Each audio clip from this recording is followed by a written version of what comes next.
एक मित्र ने पूछा है, एक आध्यात्मिक व्यक्ति के लिए वस्त्रों का क्या महत्व है? उसे क्या खास तरह के वस्त्र पहनने चाहिए? उनका कोई प्रभाव पड़ता है या ये एक बिल्कुल महत्वहीन बात है? और लोग गुरुओं को भी एक खास तरह के वस्त्रों में देखने के अभ्यस्त हैं। इस पर प्रकाश डालने की कृपा करें।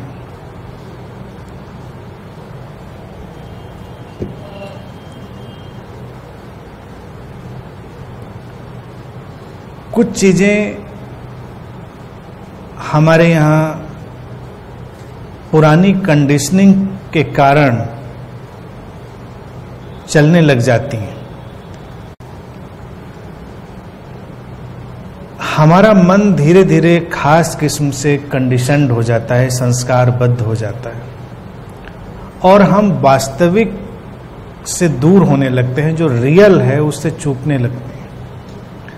वास्तविकता ये है कि अध्यात्म का या इस आध्यात्मिक यात्रा का वस्त्रों से सचमुच में कोई लेना देना नहीं है। वस्त्र उपयोगी हैं, काम चलाऊ है, बस इतना ही है। वो हमारे कंफर्ट के लिए, हमारे आराम के लिए हैं। और जब इस अंतर यात्रा में कई बार कुछ लोगों ने विशेष वस्त्रों का चुनाव किया, जैसे सन्यास में अलग किस्म के वस्त्र, अलग किस्म के रंग, उनका चुनाव किया, तो ये उसके अनिवार्य होने के कारण नहीं किया गया। ये इसलिए किया गया कि उस तात्कालिक परिस्थिति में, उस सिचुएशन में वो उपयोगी रहा, लेकिन वो हमेशा उपयोगी है ऐसा नहीं है। अब जैसे भारत में सन्यासियों के लिए गैरिक वस्त्र चुन लिया गया, गेरुआ कपड़ा, तो सन्यासी और गैरिक कपड़ा एक दूसरे से इतने आइडेंटिफाइड हो गए कि गैरिक कपड़े वाले व्यक्ति को हम सन्यासी ही मानते हैं, जबकि ये जरूरी तो नहीं, ये बिल्कुल भी आवश्यक नहीं है। लेकिन अगर कोई सन्यास की भावदशा में है, वो उसके अंदर मानसिक भावदशा सन्यास की बनने लगी है, तो उस स्थिति में कई बार देखा गया कि गैरिक रंग उपयोगी हो जाता है, वो सहयोग करने लगता है। ये उगते हुए सूरज का रंग है और ये हमारे आभा मंडल को एक अलग तरह से प्रभावित करता है। ये उसको शांति, स्थिरता और संकल्प की ओर ले जाता है। जब किसी व्यक्ति के अंदर संन्यास की भावदशा बनने लगी है, तो शांति, स्थिरता और संकल्प की उसे जरूरत है। उस समय वो सहयोग करेगा, लेकिन फिर जब वो उससे आगे चला जाएगा तो उसको छोड़ देने की जरूरत बनेगी। भारत में हमने चीजों को पकड़ना तो सीखा, उनको छोड़ना कभी नहीं सीखा। हमको छोड़ना भी सीखना पड़ेगा। और ऐसा नहीं है कि भारतीय दर्शन में इस सब को सिखाया नहीं गया, यहाँ छोड़ना भी सिखाया गया, यहाँ निर्माण सिखाया गया तो विसर्जन भी सिखाया गया। लेकिन हम विसर्जन से इतने घबराते हैं कि उसकी तरफ बात ही नहीं उठाते। और जब कोई चीज हमको पहचान देती है तो उस पहचान से हम अटक जाते हैं। सन्यास में जैसे गैरिक कपड़े की मैंने बात करी, तो अलग अलग संप्रदायों में अलग अलग रंगों का चुनाव किया गया। कहीं किसी ने सफेद चुना, किसी ने हरा चुना, किसी ने कोई और रंग चुना, पीला चुना, काला चुना, बहुत सारे रंग, कोई भी रंग चुना जा सकता है।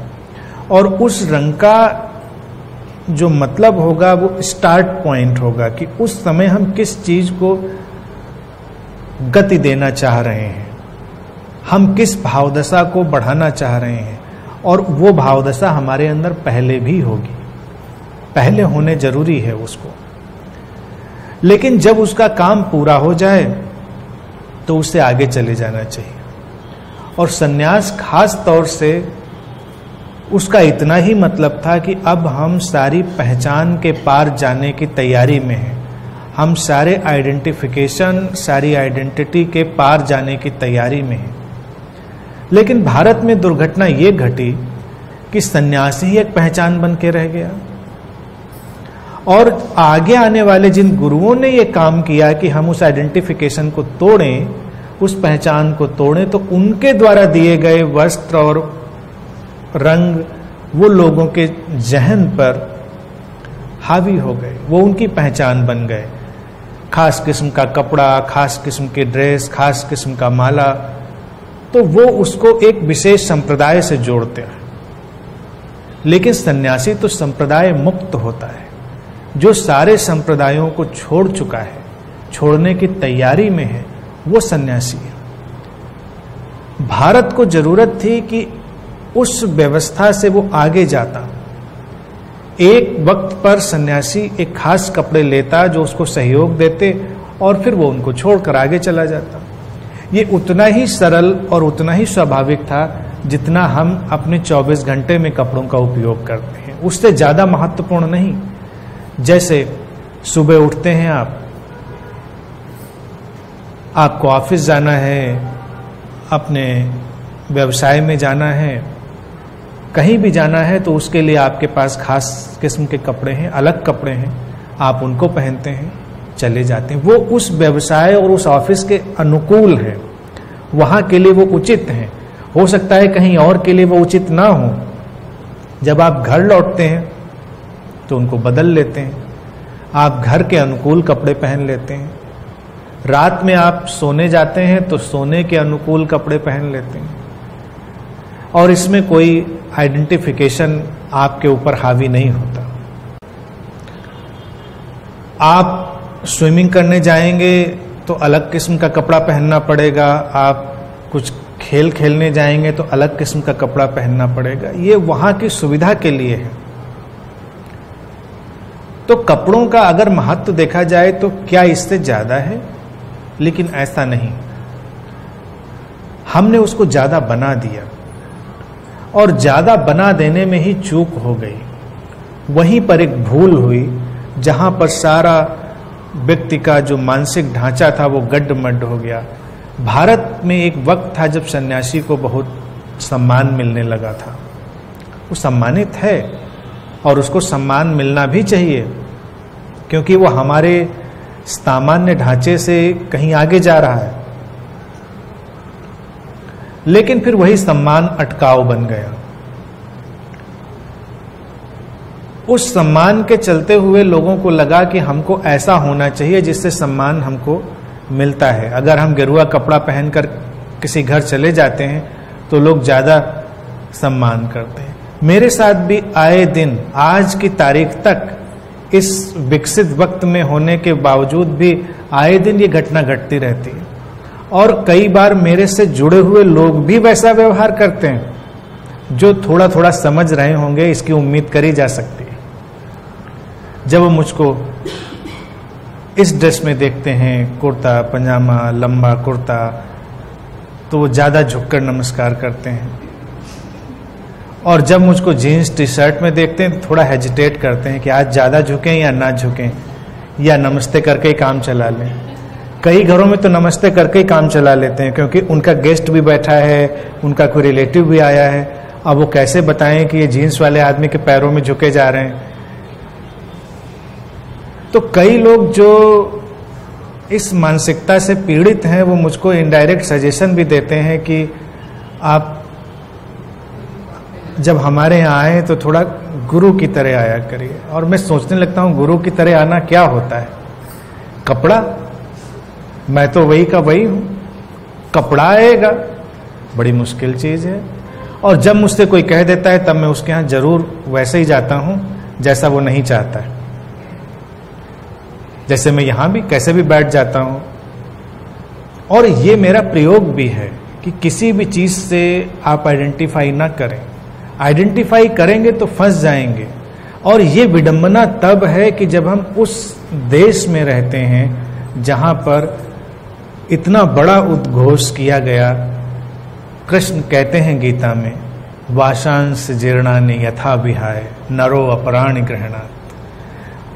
शरीर कपड़े की तरह है, जैसे इंसान एक कपड़ा छोड़कर दूसरा कपड़ा पहन लेता है, ऐसे ही शरीर छूटते रहते हैं और जो चेतना है, जो जीवात्मा है, वो फिर से दूसरा कपड़ा धारण कर लेती है। हम शरीर को भी कपड़ा मानते हैं, उसको भी बहुत महत्व नहीं देते। भारत की खूबसूरती यही है कि शरीर तक को इतना महत्व नहीं दिया गया कपड़े से ज्यादा, और फिर हम जो कपड़े के ऊपर कपड़ा पहनते हैं उसको कितना महत्व देते हैं। यानी कि एक तो कपड़ा नीचे और उसके ऊपर एक और कपड़ा।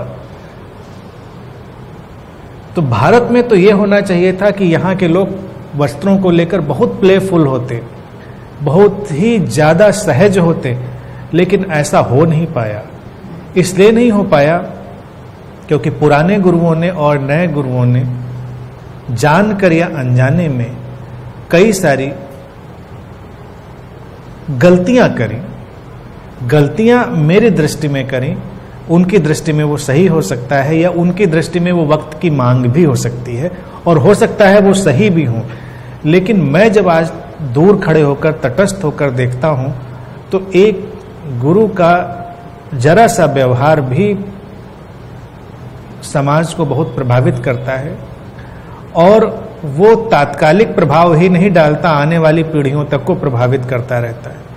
जैसे कोई सेलिब्रिटी हो, तो मुझे लगता है किसी सेलिब्रिटी को अपने व्यवहार को बहुत ही सजग और संयमित रखना चाहिए, क्योंकि लोग उससे प्रभावित होते हैं।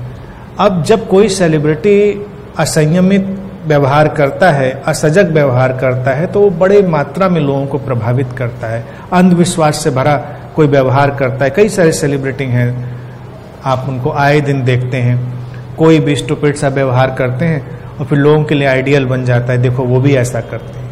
उनको तो हम जाने दे सकते हैं, लेकिन गुरुओं को, जो मानवीय चेतना के विकास के लिए कार्य कर रहे हैं, जब वो भी कुछ गड़बड़ कर देते हैं तो मुश्किल पड़ जाती है।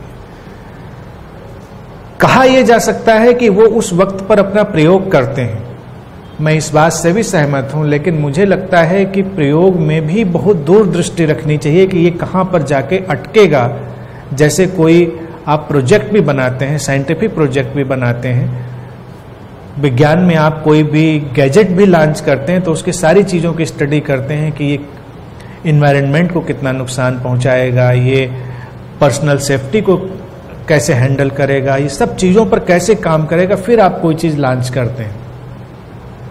तो केवल वो यूटिलिटी आइटम नहीं है कि आपके हाथ में है और उसकी उपयोगिता है, उससे हमें ये भी देखना पड़ता है कि उससे आपका शरीर भी ठीक रहे, आपके आसपास का वातावरण भी ठीक रहे।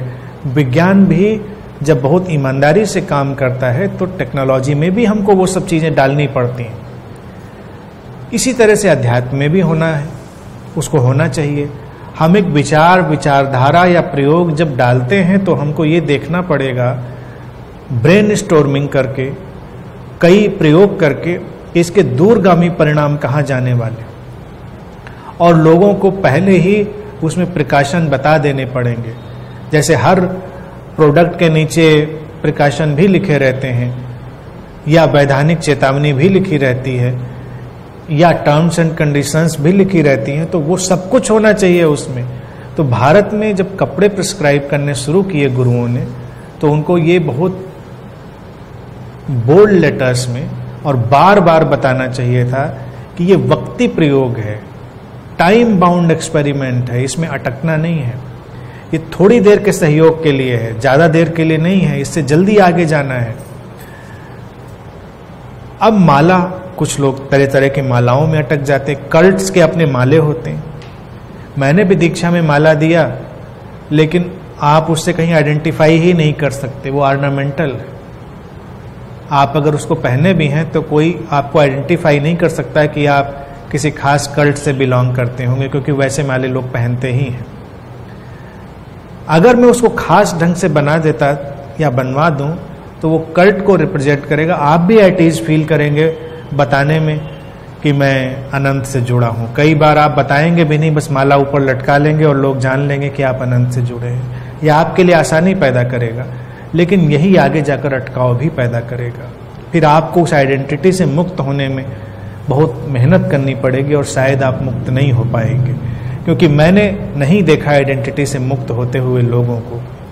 और फिर गुरुओं ने जब अपना खास ड्रेस मटेरियल और डिजाइन तैयार किया, पुराने ने और नयों ने भी, आप उनके अटायर को, उनकी चीज़ों को एक खास ढंग से देखेंगे कि वैसे ही वस्त्र पहनते हैं, तो लोगों को लगने लगता है गुरु शायद ऐसे होते हैं, वो ऐसे कपड़े पहनते हैं, ऐसे माले पहनते हैं, ऐसी टोपी पगड़ी, ऐसा सब ताम झाम करते हैं।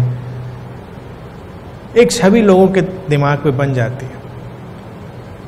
गुरुओं की दृष्टि से देखें, अगर उनको हम सहानुभूति की दृष्टि से देखें तो उनके लिए ये उपयोगी है, क्योंकि वो अपना प्रेजेंटेशन दे रहे हैं, वो स्टेज शो है, तो उस स्टेज शो में प्रेजेंटेशन देने में उपयोगी है कि वो कैसे अपनी चीज को हाईलाइट करें। लेकिन उस शो के बाद उनको तुरंत नॉर्मल हो जाना चाहिए, अदरवाइज लोगों को लगने लगता है कि शायद वो बहुत जरूरी आइटम है, उस आइटम के बिना वो बात नहीं निकल के आएगी। कई फिल्म स्टार हैं, अगर फिल्म में देखिए, एक दो हैं जिनको मैं अप्रिशिएट करता हूं जो बहुत नॉर्मल रहते हैं। जब वो अपनी शूटिंग पर जाते हैं तो सारा मेकअप, हेयर सब करते हैं और बिल्कुल अलग ढंग से स्क्रीन पर आते हैं, वो उसकी ज़रूरत है उस समय की, लेकिन फिर वो अपना नॉर्मल हो जाते हैं।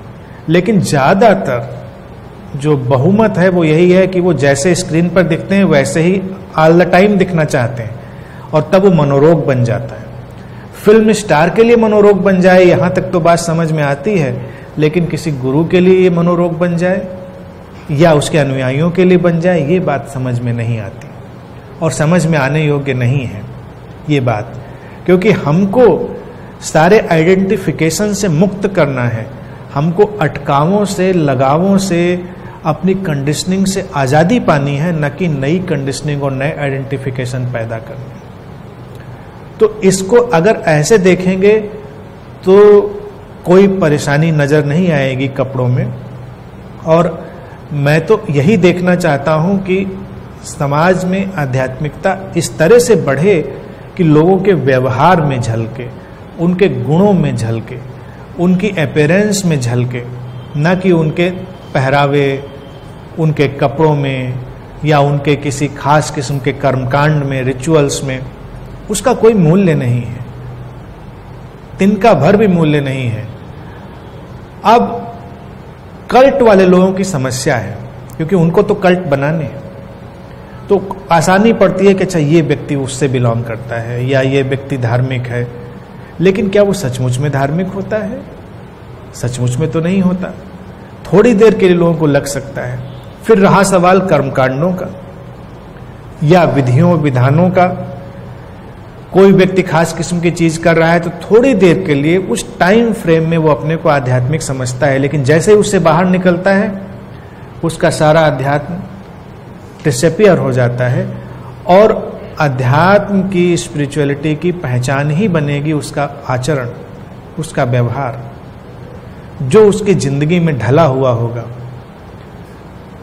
आप भाषा कौन सी बोलते हैं, आप कोई मंत्र पढ़ते हैं नहीं पढ़ते हैं, कोई किताब पढ़ते हैं नहीं पढ़ते हैं, इससे क्या फर्क पड़ना? आचरण और व्यवहार उसमें लाना है उसको। और ये खूबसूरत होगा कि हमें कोई कपड़ा न दिखाई दे, लोग अपने अपने तरह के कपड़े पहने, लेकिन लोग इतने प्रेमपूर्ण हों, इतने शांत हों, इतने करुणा से भरे हुए हों, वो अध्यात्म होगा। तो हमको इस कंडीशनिंग को भी ब्रेक करना पड़ेगा, और जैसे जैसे कंडीशनिंग ब्रेक होगी वैसे वैसे हम बहुत आज़ादी अनुभव करेंगे। और भारत को इस पर अभी बहुत काम करना है।